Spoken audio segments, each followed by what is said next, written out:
Ashaamar Kafuunee akkam jirtu kabajamtoota daawwattoota Horn Miidiyaa kun oduu gaggabaaboo torban kanaati. Oduu gaggabaaboo torban kana Horn Miidiyaa irratti kan isinitti himu Allalisaa Dhaabaati. Addi bilisummaa Oromoo sirni gadaa madda dimokiraasii ammayyaa gaaddisa marii fi marabbaan Oromoon rakkoo isaa itti furatudha jedhe. Oromoon bara sirna gadaan bulu dhibdee keessaa fi alaa gaaddisa sirna gadaa jalattis furatudha jedhe. Abaa'oon ibsa baaseeni. Caffeen tumaa sirna gadaa Oromoo inni walloo madda walaabuu haa ta'u malee golaalee Oromiyaa caffee keessattis caffeen tumaa sirna gadaa mataa isaa qaba jedhe. Haaluma kanaan caffeen tumaa sirna gadaa tuulamaa sirna walharkaa fuudhinsa baallii gadaa gaggeessuufis jiru jilli isaa tuulamaan qe'ee isaarraa godaanuun teessuma odaanabee qubatee jiraachuunis argameeti jira.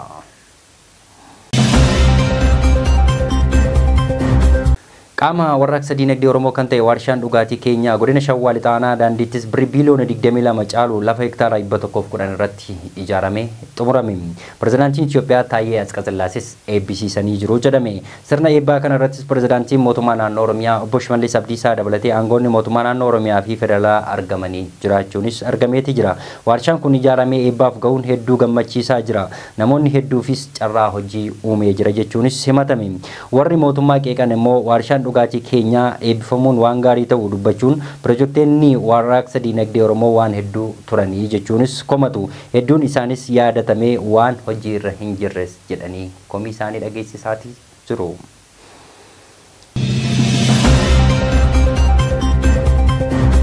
Walwaraansa Oromiyaa keessatti waraana bilisummaa Oromoo fi mootummaa Itoophiyaa jidduutti adeemsifamaa jiruufis qaamonni lachanuu olaantummaa argachaa jiraachuu ibsaniiti jiru. Raayyaan ittisa biyyaa fi tibbana ibsa baaseenis ajajoonni waraana bilisummaa Oromoo kibba Oromiyaa godina Gujii fi Boorana keessa waggootaaf socho'aa turan loltoota isaanii waliinis harka kennatanii jiru jechuunis ibseeti jira. Waraanni bilisummaa Oromoo immoo ibsa kalee miidiyaa hawaasummaa xaarrattis maxxanseen walwaraansaa torbanoota lama darbaniifis Oromiyaa keessatti loltoota mootummaa wajjinis adeemsifamuun olaantummaa argachaa jiraachuus ibseeti jira. Akka waboon ibsettis walwaraansaa bajjilam bara 2025 irraa jalqabee Oromiyaa bakkeewwan garaagaraatti adeemsifamuu kan ture yoo ta'u giddugaleessa Oromiyaa, lixa Oromiyaa, walloo, kibba baha Oromiyaa fi bakkeewwan biroottis adeemsifamaa jiraachuus ibseeti jira.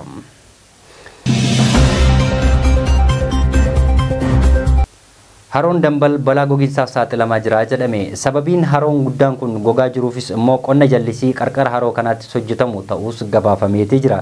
Sagaleen paambii bishaan huursuu fi walirraa hin cinne handaara haroo dambal hunda akka jiru eeruun gabaaseetii jira.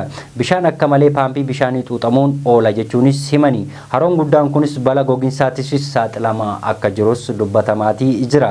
Gadi fageenya haroo kanaa bara 1990 as dachaadhaan hir'ate kan jedhu gabaasni kuni meetira 4 gara meetira 2tti gadi bu'uu raagaan dhaabbata miti mootummaa waltan internaashinaal jedhamu ni mul'isaa jedhameeti jira. Haalli kunis akkaana itti fufnaanis haroon dambal guutummaattis baduu akka danda'us himameeti jira.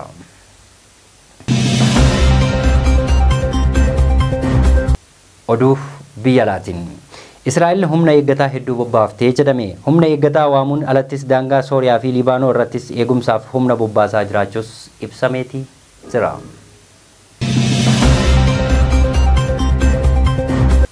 Trump haleellaa Iraan irratti gaggeeffamu milkaa'eera jechuunis miidiyaalee Ameerikaattis himanii jiru jedhame. Pirezidaantiin Ameerikaa Doonaald Tirampis har'a ganama miidiyaalee Ameerikaattis kan dubbatan yoo ta'u haleellaa Israa'el Iraan irratti gaggeessaa jirtu faarsanii jiru jechuunis komatamaniiti jiru. Egaa kabajamtoota daawwattoota Horn Miidiyaa oduu gaggabaaboo torban kana Horn Miidiyaa irratti kan hangamaatti daawwattoota ture. Oduu gaggabaaboo torban kana Horn Miidiyaa irratti isiniif dhiyeessaa kan ture Allalisaa Dhaabaati. Oduu gaggabaaboo torbaniin hanga walitti deebinutti immoo qophiilee Horn Miidiyaa waliin immoo turtii gaarii qabaadhaa.